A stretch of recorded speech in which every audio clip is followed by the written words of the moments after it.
Hello, Namaskar, Vanakkam. Extremely happy to see the History and Civics question paper for ICSE Class 10. I feel if things continue like this, you know what? What will happen? People will suspect that the question papers are prepared by SWS because so many of the questions which we had done either in our success test papers or even in the quiz that I conducted yesterday, that 50 questions, many of the questions coming directly from there. So makes me extremely happy that all our students who have studied from us either on YouTube or on the app courses would benefit immensely. Anyway, jokes apart, let's get started with the answer key.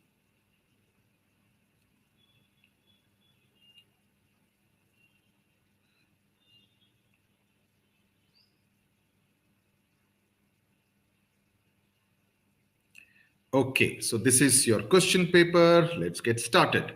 The salaries and allowances of the ministers are decided by who? The obvious answer is Parliament. Civil cases, Court of District Judge, criminal cases. I had given this question, the first one also, the second one also, in a slightly different way. Anyway, let me not talk about that. The second one is C. The third one, interesting way of asking this, the correct option is it works on the spirit of compromise. Here, they are shown as fighting. Intelligent question. I compliment the person who prepared this question. Given below are details of Indian judges, select the ones. Basically, you just need to look at the age. The High Court one is 61 and 56. 62 is the cutoff age. And here has been a High Court advocate. If you look at the conditions of the what all should be there. So the obvious options are Q and S. The correct option is B, fourth B. The strength of the house is 550. We had given this. In my thing, the figure I had put it as 32. Remember, a question kal tha. Okay, identify the most likely reason for the adjournment. He would, because of lack of quorum.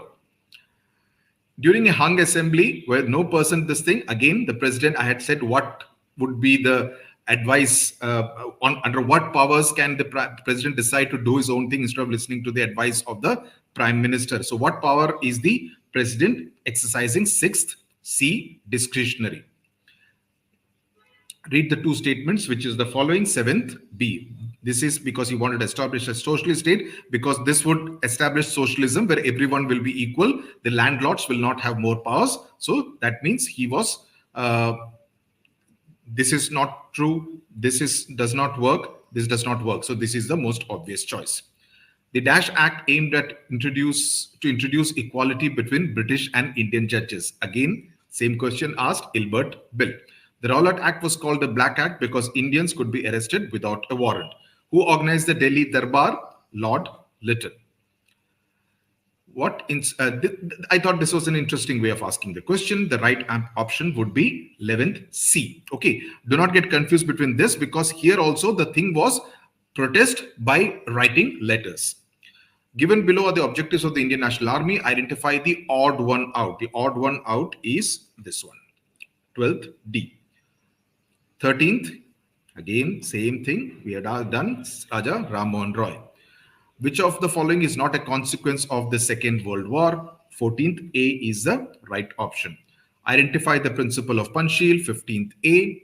16th one, which incident depicted in the above cartoon led to the beginning of the Second World War? Hitler's attack on Poland. The second question is actually not very tricky as I had expected. It's pretty straightforward. Two writs, habeas corpus, mandamus, quo warranto. You could mention any two of them. Imagine you have this thing. You need to mention the two conditions of the subsidiary alliance, the two causes of the Quit India movement. Very easy. Which year did this happen? 1907. Mention any two common ideologies of fascism and Nazism. Totalitarian state, one leader. You could mention any of the two. Name the two cities, Hiroshima, Nagasaki. On August 6 and 9, you don't need to mention the date. They just ask to name the cities. And an ordinance shall have the thing. So you just need to mention the 2 points. So you just need to take it from here. So pretty straightforward, even the newspaper item. The questions are very, very straightforward. The first one is, as I said, will be always on Parliament. This time, they have asked you more on Rajya Sabha than on Lok Sabha. Then I had said Prime Minister will come, because in the last two specimen papers and the 2023 board paper, it was the president. So I had told you, prepare the Prime Minister chapter well. So this time it is the Prime Minister chapter which has come. Pretty straightforward, nothing extraordinary, no googly questions at all. The Supreme Court part. Then you have the First War of Independence, as I had said. Again, no googly questions, all straightforward. If you have prepared the from the textbook, from your notes, you would do very well. And if you have written using the keywords, you would score very high marks. The second question is on early and assertive nationalists. Again, absolutely no googly questions at all. Muslim League, about Bal Gangadhar Tilak, about partition of Bengal. And I hope you have written this thing very clearly. It's very obvious. The moment you see this, you should be able to highlight what is this Times of India article talking about. Name the Viceroy, Lord Mountbatten, the two clauses of the Mountbatten Plan, the three reasons why the Congress accepted it. We had discussed this even in the Gandhian history one-shot video that I had spoken about, and any four provisions. You're not even asked very specific ones. So very generic kind of questions, very easy paper. Okay. Then you have the Treaty of Versailles. So obviously speaking about the First World War is what you need to speak about, that it is about the First World War. And the name, the organization, the League of Nations, you need to mention this thing, and any four clauses of the Treaty of Versailles which affected Germany. You could speak about the army, the land, etc., which they had to give, the war indemnity, and the fact that the coal fields, etc., or the area of Saar, etc., you could mention. There are so many of clauses, you could have mentioned any, because most of them did affect Germany. Again, this is like very, very straightforward. Any two founders you need to mention, the objectives, the WHO, and the Security Council. Very, very straightforward question paper. I hope you have done exceedingly well. There is absolutely no reason why you should score anything less than 80 on 80, because it's such an easy paper. Very straightforward paper. I do hope you continue the same form with geography also. All the best. Tata.